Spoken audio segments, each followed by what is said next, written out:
पहा नवीन एपिसोड्स एकदम add free.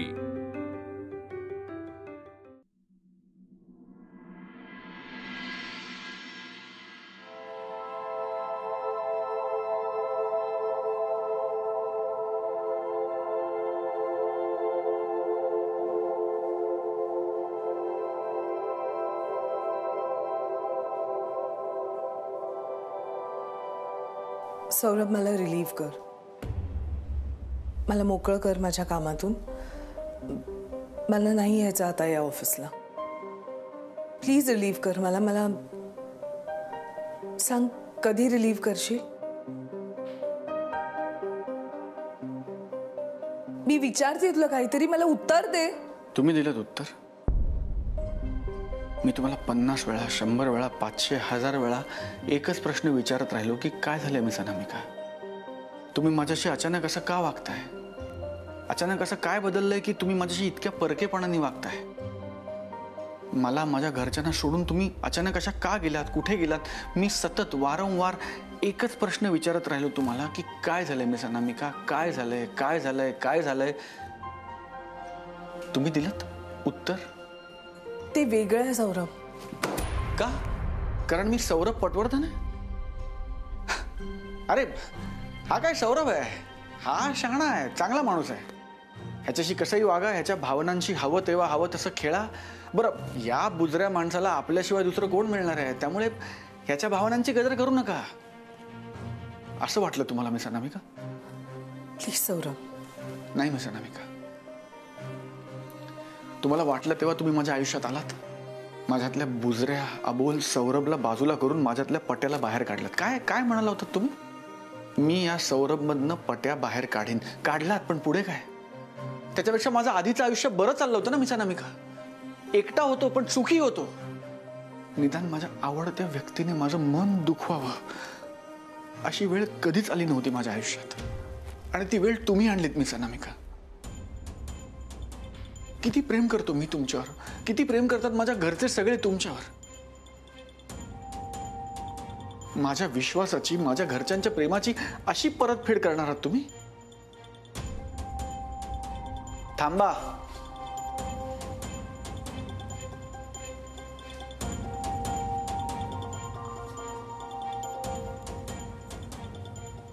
तुम्हाला हवं तेव्हा यायला आणि हवं तेव्हा निघून जायला हे माझं मन नाही मिस अनामिका। हे ऑफिस आहे, इथे असा पळपुटेपणा नाही चालणार।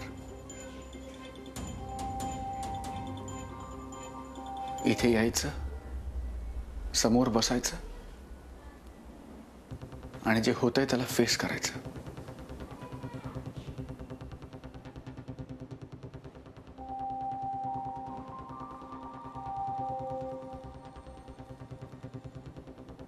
नको वागूस रे असा सौरभ,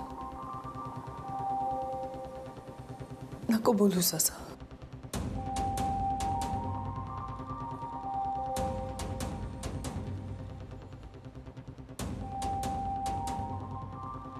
तू नाही आहेस असा, आणि तुम्ही जशा आहात तशाच वागताय माझ्याशी सध्या, की मग जशा वागताय तशाच तुम्ही आहात असं समजू मी?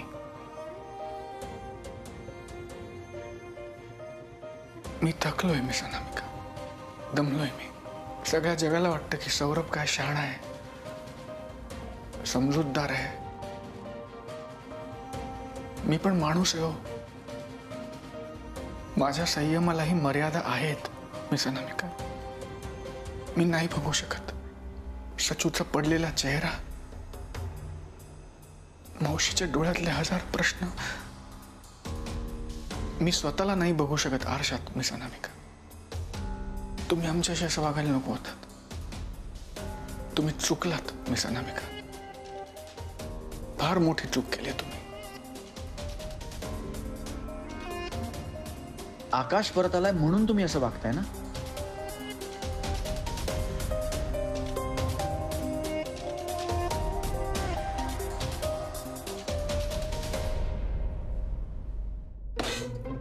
यात बघू काय? हरभऱ्याची डाळ, यात बघू पोहे बोलले याला काय अर्थ आहे का? अगं लाडू चिवडा फोडणीचे चुरमुरे असं भरलेले डबे नकोत का घरात इथे? तेच करते मी आता. हा आप्पा, हा. सकाळी नाश्ता तुम्हाला वेळेत मिळतो ना, मग धीर धरा की जरा. धीर धरू? त्या होणाऱ्या सुनबाई होत्या ना त्यावेळेला मला नाश्ता अगदी वेळेत मिळायचा. पण तू मात्र प्राण कंठाशी येईपर्यंत काहीही देत नाहीस मला. हो हो मग जा ना त्यांच्याच घरी, त्या खायला घालतील तुम्हाला. जा. एकतर इकडे सकाळपासून लाभायचं, कष्ट करायचे, कामं करायची. कामाचा डोंगर कोसळलाय माझ्या डोक्यावर. कामं नुसती कामं आणि तुम्ही गुणगान गाताय त्या अनामिका ताईंचं आणि मला शिवाशाप. शी. शांतपणे बाहेर बसूनच खावं नको.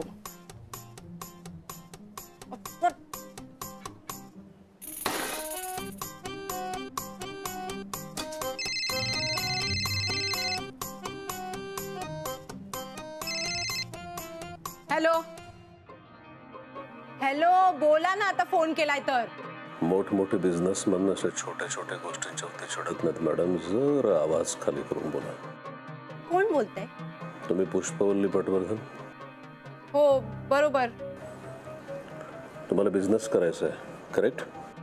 बिझनेस? हो हो हो, तुम्हाला बरोबर समजलंय. तुमच्यासाठी माझ्याकडे एक ऑफर आहे. हा भांडवल माझं, कष्ट तुमचं, फायदा 50-50. डील कबूल आहे का? अय्या, म्हणजे प्रश्नच नाही. मस्तच आहे. येऊन भेटा मला. बरं बरं ठीक आहे. कधी आणि कुठे भेटायचं? फोन कट झालं की त्याच्यावरती डिटेल्स येतील तुम्हाला. हा ठीक आहे. धन्यवाद. हा धन्यवाद.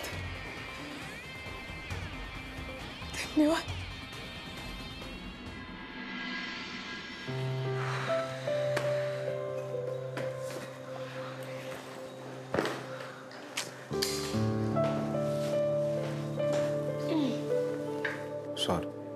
अरे ये ना, ये. काय झालं? हे काळभोर सरांनी फाईल दिली. हा कपाटात ठेव. टेबलवरच ठेवू का मॅडम? चेक नाही केले ना तुम्ही? सरोदे काकाने केला ना चेक? हो. हा मग ठेवून दे. मॅडम एक बोलू का मॅडम? बोल ना. एरवी तुम्ही प्रत्येक छोट्या छोट्या गोष्टीत जातीने लक्ष घालता. एवढं मोठं ऑडिटला पाठवायची फाईल तर सरोदे सरांवर एवढा विश्वास ठेवताय. सचिन, तुला माहिती आहे का सरोदे काका किती वर्षापासून इथे काम करतात? सॉरी मॅडम, खूप आगाऊपणे बोललो का? सॉरी. तुम्हाला राग नाही आलाय ना मॅडम? मला तसं नाही आहे सचिन. हे बघ, सरोदे काका माझे डॅडचे मित्र आहेत. आमच्या फॅमिलीसारखेच येते. आणि फॅमिली म्हणजे विश्वास. तर त्यांच्यावर डाऊट कसं घेऊ मी? तर मला त्यांच्यावर काही शंका किंवा संशय नाही आहे. एनिवेज, मी जरा मावशीबरोबर बाहेर जाते. तू हे ठेवून दे. चल.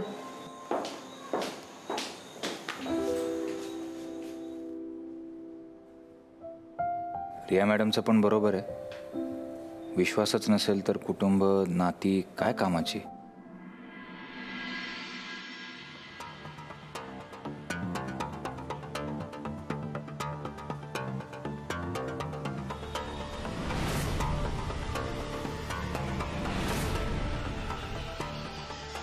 नमस्कार. पुष्पवल्ली पटवर्धन. फोन केला होता तुम्ही मला. भांडवल देणार बिझनेससाठी असं म्हणाला होतात ना? 50-50. राईट. हा, मी पुष्पवल्ली पटवर्धन. नमस्कार. नाही नको असू दे. ते काय ना, मला कामं करायला खूप आवडतात. घरात सुद्धा खूप कामं करते मी. पण म्हटलं की कामाचे पैसे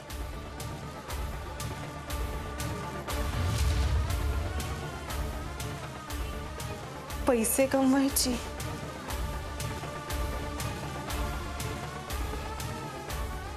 हे 1,00,000 आहेत. तुमच्या बिझनेसची आयडिया जर समजा मला आवडली तर हे सगळे पैसे तुमचे.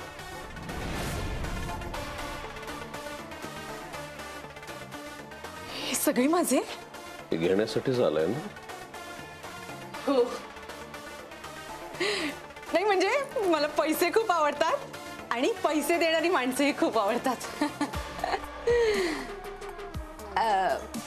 पण हरकत नसेल तर एक प्रश्न विचारू का? तुम्ही मला एवढे पैसे का देताय? मला आवडतं तुमच्यासारख्या गरजू आणि होतकरू लोकांना मदत करायला. मला आवडतं.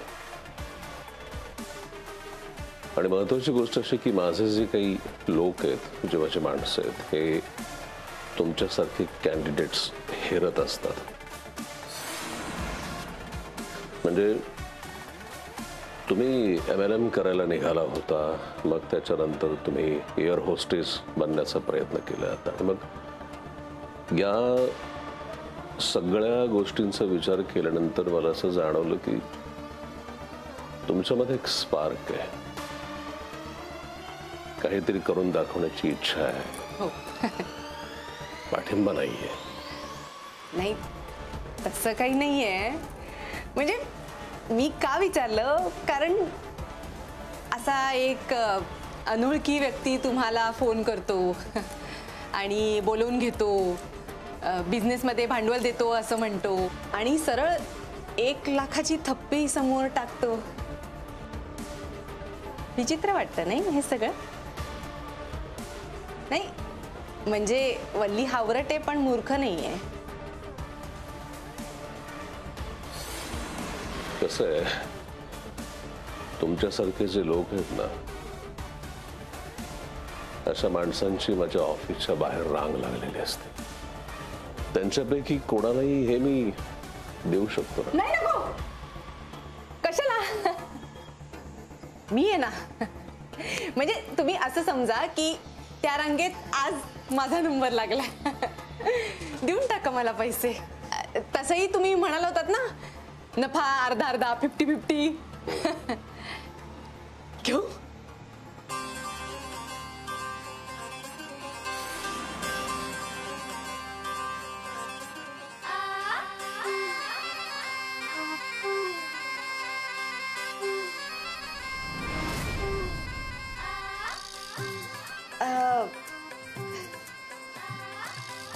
मी तुम्हाला माझं नाव सांगितलं,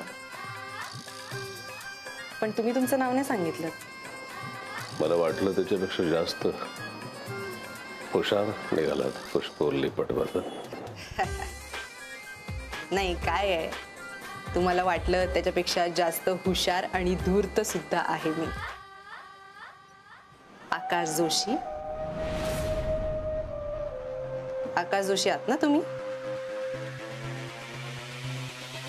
मग मला जर एवढं ओळखलंच आहे तर मग माझं उद्दिष्ट तुम्हाला लक्षात आलं असेलच. अर्थात. नाही म्हणजे तुम्ही टाइमपास करण्यासाठी अमेरिकेवरनं इकडे नाही ना येणार. काहीतरी ध्येय असेलच. आणि तुमच्या बोलण्यावरनं मला कळतंय की तुमचं आणि माझं ध्येय एकच आहे. सौरभ पटवर्धनला जमीनदोस्त करायचं. थोडक्यात हे पैसे म्हणजे बिझनेस मधलं भांडवल नव्हे, तर यापुढे तुम्ही माझ्याकडनं जी मदत घेणार आहात त्यासाठी पैसे दिलेत ना? असो, काम काय सांगा? काही नाही, सवयीप्रमाणे खबरी द्यायच्या. मी सांगेन ते ऐकायचं. थोडक्यात माझे असिस्टंट म्हणून तुम्हाला काम करायचं. नक्कीच. पण अनामिकाच्या आईचं काय? तिचं काय, किती जरी नालायक असली तरी शेवटी आई आहे. फार फार तर प्यादा म्हणून त्यांचा वापर होईल, पण एक गोष्ट लक्षात असू द्या, तुम्हाला वजीर बनण्याची संधी मी देतो.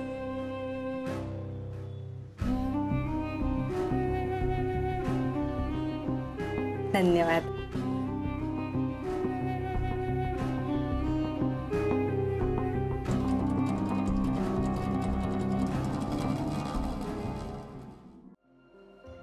काळभोर जरा पटापट हात चालवा. रिया मॅडम आले ना तर सर्व घोळ होईल. हो हो, पण इतक्या पटकन एंट्रीज कशा सापडतील? पर्याय आहे का दुसरा आपल्याला? रिया मॅडमला सर्व हिशोब चोख लागतात. हो. माहिती आहे ना तुम्हाला? त्यात ही नवीन ऑडिट करणारी टीम येते.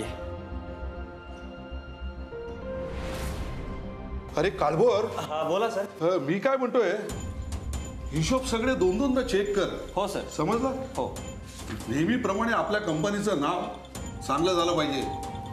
हो सर, करतो. सर तुम्ही इकडे काय करताय आत्ता? तू तुझं काम कर. नाही म्हणजे काही मदत हवी असती तर केली असती ना मी. तुला नाही कळणार त्यातलं. हे त्यातलं काही कळणार नाही कदाचित, पण एवढं नक्की कळतंय की मॅडमच्या केबिनमध्ये का असतील तुमच्या फाईल्स? असतीलच तर त्या तुम्हीच दिल्या असतील ना, काहीतरी कारणाने दिल्या असतील. मग त्यांच्याकडून मागून घ्या ना. मॅडम नसताना असं त्यांच्या केबिनमध्ये बरोबर नाही.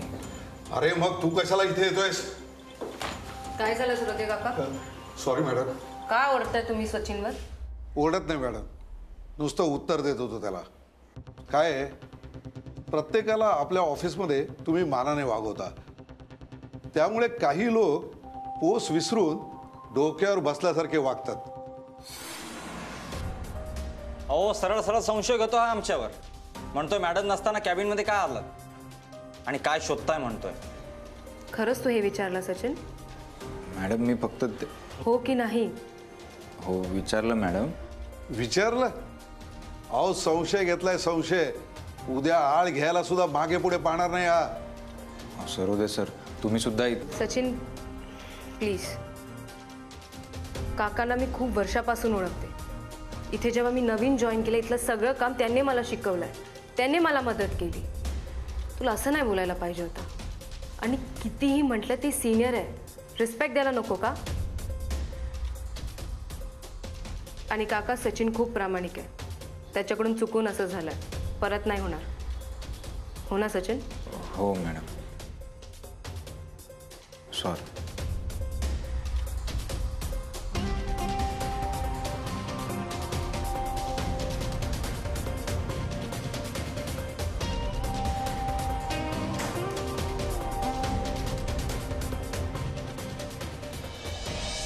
काळभोर जरा पटापट हात चालवा. रिया मॅडम आले ना तर सर्व घोळ होईल.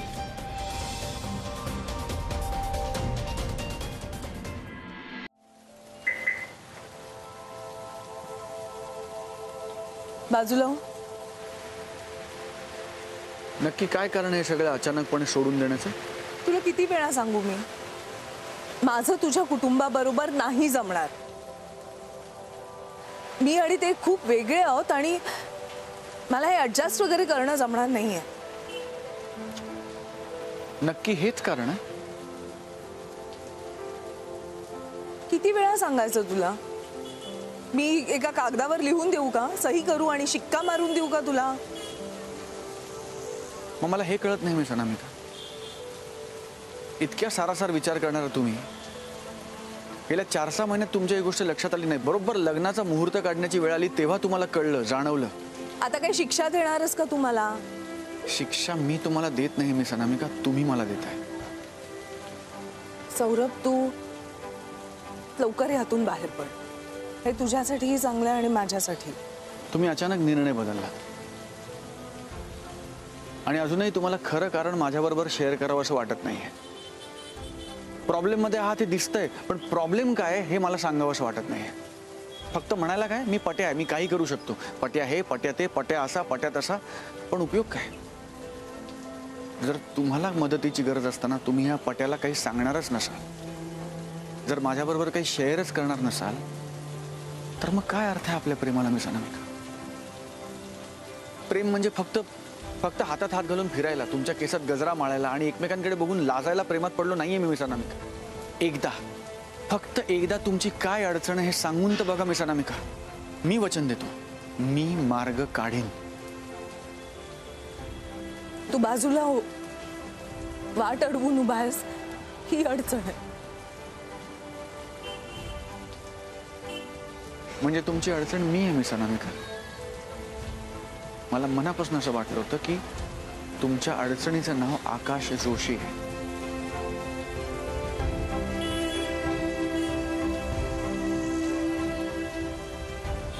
सौरभ बाजूला हो. तुम्हाला ऐकू येत नाही का मी काय बोलतोय? हवेत बोलतोय का मी? तू जा, तू प्लीज जा इथून.